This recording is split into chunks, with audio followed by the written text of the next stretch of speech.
Selamat datang di S1 Pendidikan Matematika Kampus Unesa 5, pusat lahirnya pendidikan matematika yang kreatif, inovatif, dan siap menghadapi tantangan zaman. Assalamualaikum warahmatullahi wabarakatuh. Perkenalkan, saya Dr. Heri Purnomo MPD, dosen tetap program studi S1 Pendidikan Matematika Kampus Unesa 5, Universitas Negeri Surabaya. Pada video ini, saya akan menampilkan salah satu praktek pembelajaran pada mata kuliah kalkulus diferensial. Mata kuliah ini merupakan mata kuliah wajib pada program studi S1 Pendidikan Matematika dan diberikan pada semester pertama. Rencana pembelajaran semester atau RPS mata kuliah ini disusun dalam kerangka pembelajaran berbasis capaian dengan metode pembelajaran case study. Secara umum, mata kuliah kalkulus diferensial ini mengkaji sistem bilangan real, fungsi-fungsi real, limit dan kekontinuan turunan, fungsi-fungsi transenden, limit bentuk tak wajar, Dirac-Taylor and Maclaurin, serta penerapannya. Pembelajaran dirancang secara hybrid dengan mengaktifkan mahasiswa melalui belajar mandiri, diskusi, tanya jawab, baik secara luring maupun daring menggunakan LMS Cydia. Mata kuliah ini mendukung dua capaian pembelajaran lulusan, yaitu CPL 5 dan CPL 6. CPL 5, mahasiswa memiliki pengetahuan dasar matematika untuk memecahkan masalah matematika dan terapannya dalam pendidikan. Dan CPL 6, mahasiswa menguasai prinsip-prinsip pengetahuan matematika untuk mendukung kemampuan berpikir matematis dalam memecahkan masalah matematis. Adapun capaian pembelajaran mata kuliah yang relevan dengan video ini adalah CPMK 4, yaitu mahasiswa mampu menjelaskan pengertian limit dan kekontinuan fungsi, serta CPMK kelima, yakni mahasiswa mampu menggunakan keterampilan berpikir kritis atau berpikir kreatif untuk menyelesaikan masalah limit dan kekontinuan fungsi. Dalam pembelajaran ini, saya menerapkan pendekatan case study melalui kasus-kasus limit yang mengarahkan mahasiswa dari pemahaman intuitif menuju pemahaman formal. Kegiatan pembelajaran dimulai dari pengamatan nilai fungsi melalui tabel, dilanjutkan dengan visualisasi grafik menggunakan GeoGebra, pembahasan definisi limit dengan epsilon delta, serta diskusi kelas dan diakhiri dengan asesmen formatif. Dalam pembelajaran ini memuat tiga unsur utama, yaitu delivery, interaction, dan assessment. Pada aspek delivery, saya menyampaikan materi secara bertahap dan dalam konteks nyata menuju definisi formal. Mahasiswa diajak memahami bahwa limit bukan hanya persoalan menghitung nilai fungsi, tetapi memahami perilaku fungsi ketika variabel mendekati suatu titik. Pada aspek interaction, mahasiswa dilibatkan melalui pertanyaan pemantik, diskusi dalam kelas, penyampaian hasil pengamatan, dan tanya jawab mengenai makna limit, peran epsilon, peran delta, serta alasan matematis dalam menentukan nilai limit. Pada aspek asesmen, mahasiswa dinilai melalui partisipasi selama diskusi kelas, pertanyaan lisan, dan latihan yang menuntut mahasiswa tidak hanya menuliskan jawaban akhir, tetapi juga memberikan alasan matematis. Dalam RPS ini, saya juga mengintegrasikan artikel penelitian saya sebagai salah satu pustaka pendukung, yaitu artikel berjudul From Computation to Justification, Prospective Mathematics Teachers Conception of Proof in Learning Limits. Artikel ini relevan karena membahas bagaimana mahasiswa calon guru matematika memahami pembuktian dalam pembelajaran limit. Oleh karena itu, pembelajaran yang saya tampilkan dalam video ini diarahkan untuk membantu mahasiswa bergerak dari sekedar melakukan komputasi menuju kemampuan memberikan justifikasi matematis. Hal ini penting karena mahasiswa pendidikan matematika tidak hanya perlu mampu menyelesaikan soal, tetapi juga perlu mampu menjelaskan mengapa suatu konsep benar dan bagaimana suatu argumen matematis dapat dipertanggungjawabkan. Selanjutnya, berikut saya tampilkan rekaman proses pembelajaran pada materi pengertian limit fungsi dalam mata kuliah kalkulus diferensial. Assalamualaikum warahmatullahi wabarakatuh.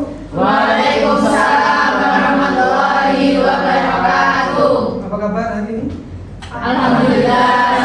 Semoga kita dalam keadaan sehat ya. Sebelum mulai pembelajaran, sebenarnya harus berdoa dulu ya, supaya perjalanan kita belajar ini berkah dan bermanfaat ya. Baik, sebelum ini kita doa menurut keyakinan dan agama masing-masing ya. Doa dimulai. sudah selesai.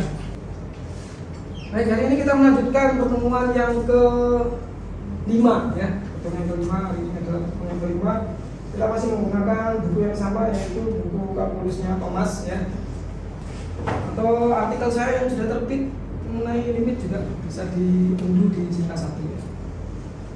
Capaian pembelajaran yang diharapkan pada pertemuan ini atau pada bab ini ya, diharapkan nanti kalian mahasiswa mampu yang pertama mendefinisikan limit fungsi di suatu titik.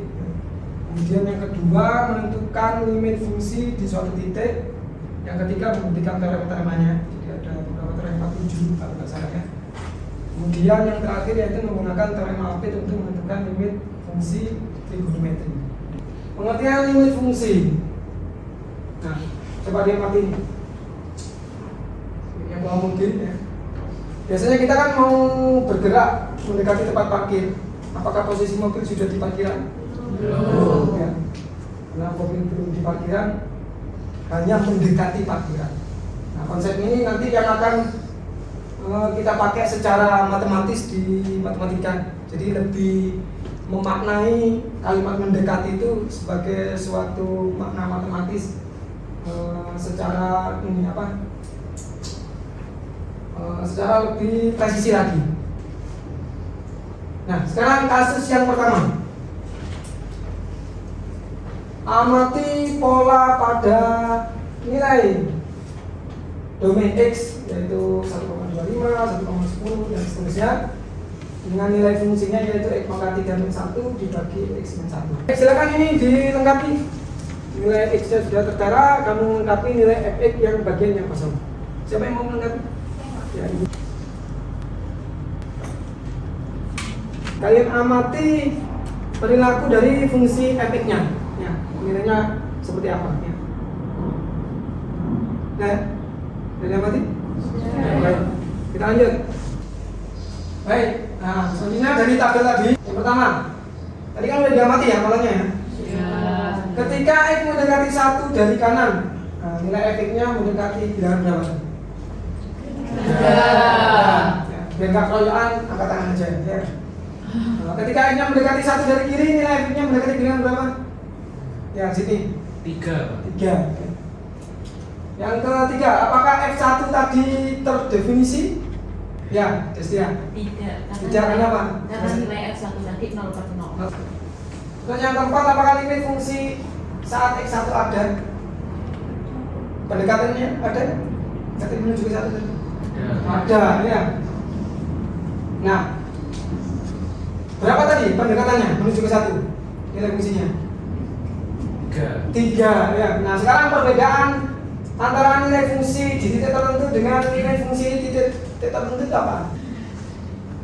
Kalau nilai fungsi itu nilai sebenarnya dari suatu fungsi tersebut dari titik tertentu. Kalau nilai limit itu adalah nilai pendekatan suatu fungsi dari suatu titik tertentu ketika semakin dekat ke X. Baik, sini terima kasih atas jawabannya ya. Nah, kita lihat lagi dari grafiknya ya. Dari kanan menuju ke 1, dari kiri menuju 1. Pendekatannya nilai fungsinya menuju ke 3. Nah, ini yang GeoGebra, dia mendekati dari kanan dan dari kiri ya. Biar kita ada penggunaan teknologi ya, yang kalian tahu. Nanti belajar lebih lanjut GeoGebra-nya, banyak tutorial online-nya. Dari kanan dan dari kiri menuju ke 3. Nah, jadi perbedaannya apa tadi? Seperti yang disampaikan oleh Jimmy tadi ya, sebagai penguat ya, bahwa nilai fungsi itu adalah nilai tepat pada suatu titik tertentu. Misalnya titiknya X sama dengan C ya, yaitu FC, sedangkan nilai limit fungsi itu adalah nilai yang didekati Fx ketika X mendekati C. Tidak harus sama dengan C, pokoknya didekati aja ya. Boleh nggak sama? Boleh, tapi tidak harus sama. Nah, walaupun fungsi tidak memiliki nilai di titik itu, tadi kan F1 nya nggak ada, tapi perilaku fungsi di sekitar X sama dengan 1 tadi, sebelah kanan, sebelah kiri itu kan ada. Nah, kalau diamati itu akan cenderung menuju ke nilai bilangan 3 ya, karena itu limit fungsi saat X sama dengan 1 tadi ada limitnya dan nilainya adalah 3. Baik. Nah, sekarang kita amati di GeoGebra ya. efeknya adalah X pangkat 3 min 1 dibagi X min 1 dengan nilai fungsi dari C-nya atau X sama dengan C-nya ini sama dengan 1. Ya, kita amati sih. Ini ngamati saja ya. Jadi ada persekitaran yang ke kanan ke kiri. Jadi seperti saya bilang tadi, kalau X-nya menuju ke 1, maka ada suatu bilangan yang mempengaruhi persekitaran di kanan dan kiri. Bagian bawah lihatnya. Jadi persekitaran dari X sama dengan 1 tadi bisa di sini, bisa di sini. Bisa bergerak lebar begini, ya, menyempit. Kemudian nilai fungsinya juga berada di sekitaran sini, di sekitaran 3. Kita masuk ke limit definisi fungsi. Definisi limit fungsi itu apa? Kalau kita mempunyai f(x), misalnya ya, diketahui fungsi f(x) terdefinisi pada interval terbuka di sekitar x0. Ngomong bahasanya sekitarannya di sekitar x0, kayak ilustrasi tadi. Dibolehkan tidak terdefinisi di x sama dengan x0. Jadi boleh tidak terdefinisi. Kayak contoh di awal tadi ya, f1 tidak terdefinisi boleh, tapi nilai limitnya atau pendekatannya ada. Boleh nggak ada di situ, tapi di sekitarnya itu masih bisa dicari. Nah, limit f(x) untuk x mendekati x0. Jadi nilai limit f(x) untuk x mendekati x0, mendekati x0, x-nya mendekati sini. Mendekati x0, mendekati loh ya bahasanya ya, sama dengan L itu dinotasikan dengan lim f(x), limit ini ya, lim f(x) x menuju ke x0 sama dengan L ya. Maknanya apa? Maka didefinisikan sebagai jika untuk setiap bilangan positif epsilon, simbolnya E cantik. Kan baru kenal ini ya. Di SMA tidak ada kan? Tidak ada ya. Epsilon E cantik ya, kalau saya nomornya E cantik. Epsilon lebih besar dari 0, ada bilangan positif lain yaitu delta, bacanya delta ini. Delta lebih besar dari 0, sedemikian hingga untuk semua X. Nah, jadi untuk semua X, X-nya dimanapun di sini ya, di sekitaran sini ya, maka berlaku jika 0 kurang dari jarak ya, atau mutlak. Kalau kamu kemarin kan udah belajar fungsi mutlak ya, ngomongnya mutlak boleh juga ya. Mutlak x dikurangi x0 kurang dari delta, atau baca yang lain ya, jarak antara x ke x0, jarak antara x ke x0 segini loh.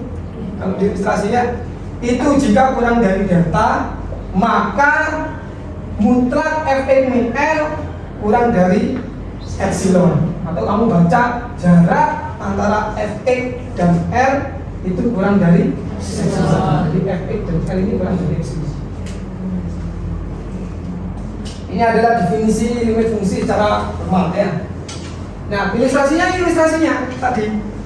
Kalau kita punya limit f(x) x mendekati x0 sama dengan L, maka posisinya x0-nya itu di sini. Ya. Kemudian x0 itu kan bahasa kita adalah domain ya. Kemudian f(x)-nya di range-nya di sini, di sekitaran sini ya. Nah, kalau kita punya x0, x-nya menuju x0 itu dipengaruhi oleh delta tadi, karena dipengaruhi jarak ini tadi. Ya. Jadi x-nya di sini, maka x0 kurangi delta tergantung deltanya. Deltanya seberapa ya? Misalnya posisinya di sini, x0 kurangi delta ini x0, maka posisi ini adalah x0 dikurangi delta. Kalau di sebelah kiri x0 kurangi delta, maka sebelah kanan x0 adalah x0 ditambah delta. Itu jaraknya. Jadi x itu berada pada range-nya ini. Itu sudah jaminan ya, sudah jaminan dari mana? Dari. Jadi jarak antara x kurang x0 itu adalah kurang dari delta. Deltanya segini, maka posisi ini adalah x0 kurangi delta. Deltanya segini, maka yang sebelah kanan x0 tambah delta. Nah, ini juga mempengaruhi nilai dari f(x)-nya. F(x)-nya juga sama. Jadi L itu kalau karena dipengaruhi oleh epsilon, maka jarak antara fx min L itu kurang dari epsilon. Jadi kalau epsilonnya segini epsilonnya, segini epsilon, maka ke atasnya ini dari L ini L ditambah epsilon, ke bawahnya juga sama, L dikurangi epsilon. Nah, posisi fx-nya ini berada di sekitaran sini. Ada kemungkinan di sini sama dengan ini. X-nya ini ada kemungkinan di sini. Ini ada kemungkinan di sini, pokoknya di sekitaran sini. Nggak mungkin ini mencolok ke luar situ, karena sudah diketahui bahwa jarak atau mutlak dari fx min L itu kurang dari epsilon. Jadi kalau dijabarkan berdasarkan teori mutlak kemarin, maka ada di rentan ini. Ya. Makanya. Kalau kamu masih ingat di teori mutlak kemarin itu, kamu ingat di teori mutlak kan gini, fx min L kurang dari epsilon. Teori mutlaknya jadi apa?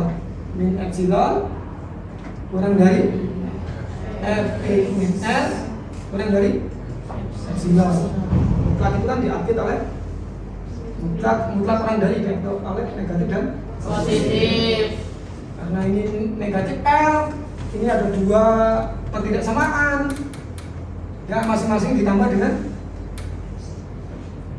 untuk menghilangkan min L, masing-masing tambah dengan L, ditambah L jadi L min epsilon, ditambah L jadi Fe, ditambah L jadi L plus epsilon. Jadi posisinya Fx itu di antara L min epsilon sampai L plus epsilon. Jadi nggak mungkin keluar dari sini, nggak mungkin keluar dari range-nya ini.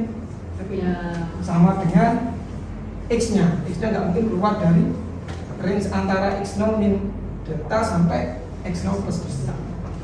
Itu ya. Jadi yang mengendalikan apa? Jadi delta itu mengendalikan seberapa dekat nilai x terhadap x0. Jadi kalau deltanya milih yang agak gede kan agak ke sana.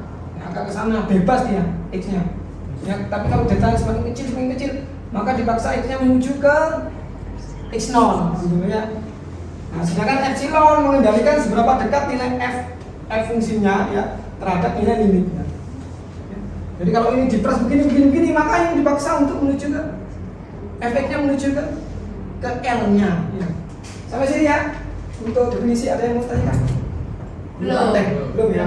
Lanjut ya, next ya. Next. Contohnya ini, limit fx menuju ke x0 sama dengan L. Untuk epsilonnya 1/10, bagaimana kita menentukan delta? Ya. Nah, maka seperti ilustrasi tadi, maka epsilon ini mempengaruhi range dari nilai fungsinya. Jadi maksimumnya dari range-nya itu L plus 1/10, di bawahnya L min 1/10 ya. Kemudian bagaimana dengan deltanya? Deltanya posisinya di sini. Delta apa yang terjadi? Karena epsilonnya sudah ditentukan epsilon tertentu, maka deltanya dipengaruhi oleh epsilon tertentu tadi. Siapa epsilon tertentunya?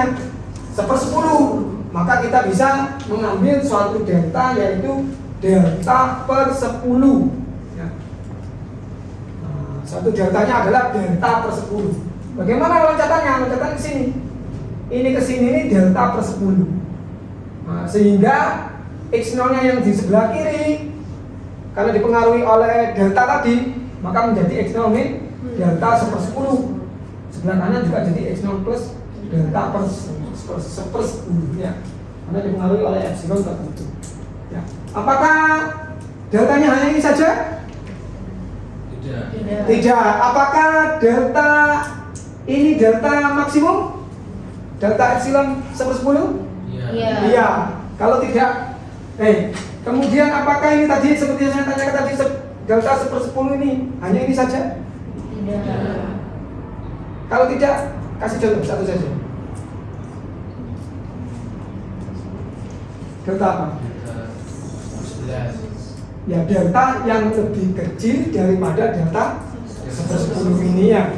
Serah nanti, pokoknya yang lebih kecil ya. Entah itu delta seberapa, ya.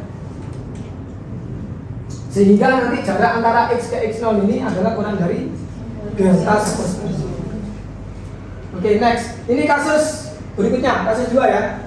Ini contoh dulu ya, perhatikan contoh berikut. Pada limit 2x min 1 x mendekati 3 sampai dengan 5, kita mau menemukan delta yang dapat digunakan dengan diketahui epsilonnya 0,5 ya.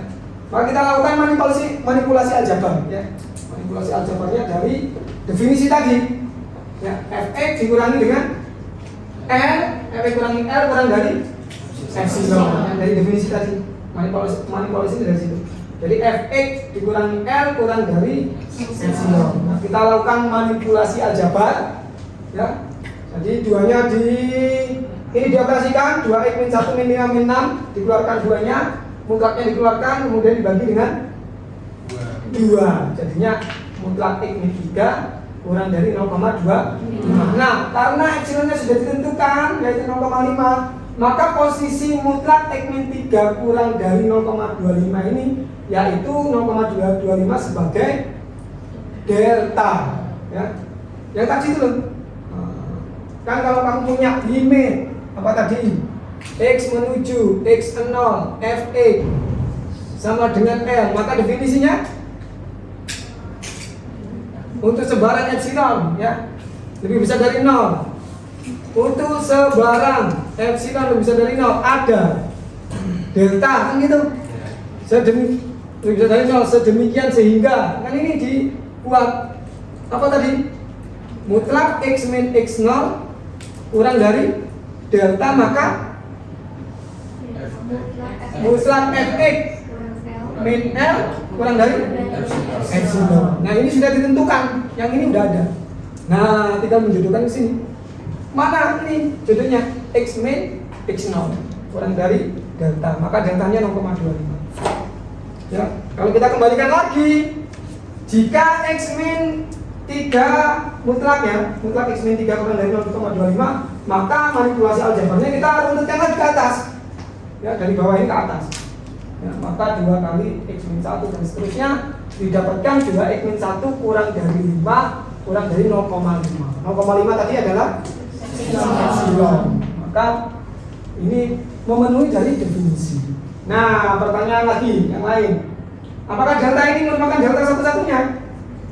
Tidak. Adakah delta yang lain? Berapa? 0,2.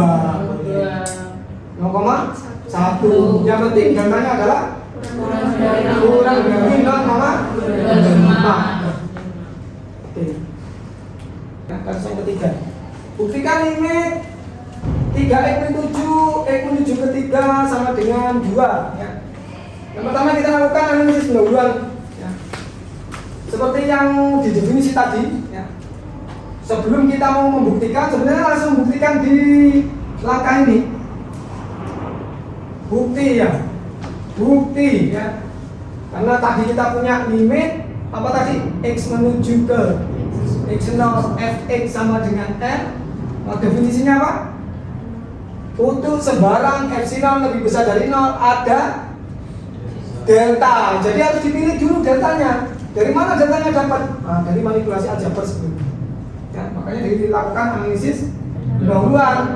Ya, kita ambil fx-nya dan nilai limitnya. Fx-nya sama nilai limitnya, L-nya. Ya, fx sama L-nya. Kita ambil kurang dari epsilon. Kita ambil kurang dari epsilon. Jadi 3x min 7 min 2 kurang dari epsilon. Kemudian kita lakukan manipulasi aljabar ya. Nah, sampai menuju ke bentuk dari ini.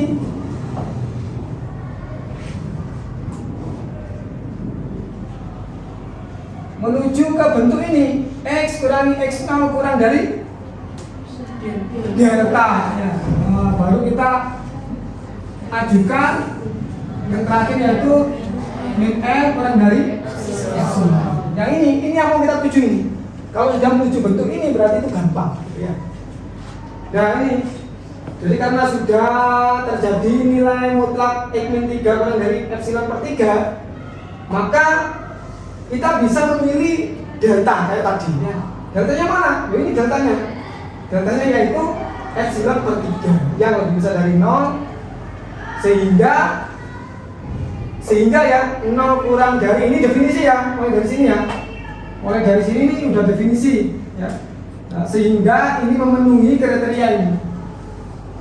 0 kurang dari X min 3 kurang dari mutlak X min 3 kurang dari epsilon per 3, maka akan berlaku ini. Ya, akan berlaku apa? Berlakunya harus dibuktikan menuju ke sini. Ya, ini tinggal manipulasi aljabar lagi ya. Ya, tinggal dikalikan 3 semua. Dikalikan 3 semua jadi 3x min 3, 3x min 9 diposisikan menuju ke fx min n. L-nya yaitu 2, sehingga fx-nya jadi 3x min 7 min 2 kurang dari epsilon. Jadi terbukti. Nah, balik lagi. Kalau kita udah ngitungin epsilon, delta sama dengan epsilon per 3, balik lagi apakah ini satu-satunya? Ya. Masih ada yang lain. Apa? Yang lebih kecil daripada epsilon per 3. Ya. Oke, next yang terakhir. Kita ini dulu ya, sebelum kita perpisahan, tunjukkan dengan bukti formal dulu bahwa limit 2x min 2x menuju ke 2 sama dengan 2. Silakan. Ya. Alis pendahuluan berarti ada yang bagian formalnya setelah alis pendahuluan ya. Ada yang bagian formalnya. Ini alis pendahuluan dulu. Alis pendahuluan digunakan untuk apa tadi? Untuk menentukan deltanya ya.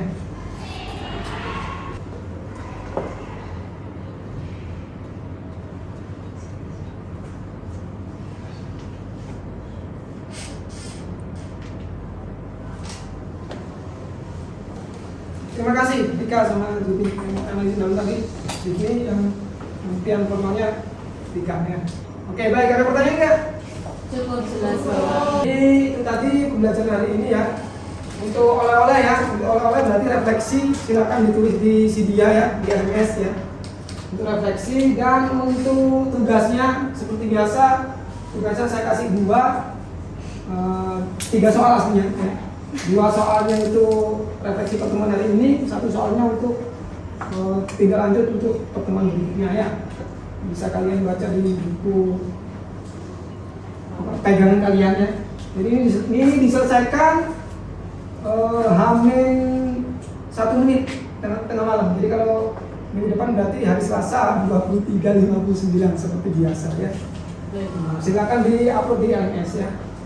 Nah, untuk pertemuan yang akan datang kita tidak lanjuti. Jadi pertemuan yang akan datang tidak lanjuti yaitu mengenai teorema limit fungsi sama penggunaan teorema aktif. Ya. Untuk pertemuan hari ini kurang lebihnya mohon maaf kalau ada kesalahannya. Terima kasih sudah berpartisipasi untuk kuliah hari ini, kalian luar biasa. Saya tutup pertemuan ini. Assalamualaikum warahmatullahi wabarakatuh. Demikian video pembelajaran pada mata kuliah kalkulus diferensial ini. Video ini saya gunakan sebagai bagian dari pernyataan diri dosen dalam unjuk kerja Tridharma Perguruan Tinggi, khususnya pada unsur pengajaran, dalam rangka sertifikasi pendidik untuk dosen. Saya berharap praktek pembelajaran ini dapat memberikan gambaran mengenai komitmen saya dalam melaksanakan pembelajaran yang sesuai RPS dalam 16 kali pertemuan, dengan 2 di dalamnya asesmen formatif UTS dan UAS. Terima kasih kepada Universitas Negeri Surabaya, Kampus Unesa 5, Program Studi S1 Pendidikan Matematika, rekan sejawat dosen, serta mahasiswa yang telah mendukung pelaksanaan pembelajaran ini. Sekian video pernyataan diri dosen pada unsur pengajaran ini. Wassalamualaikum warahmatullahi wabarakatuh.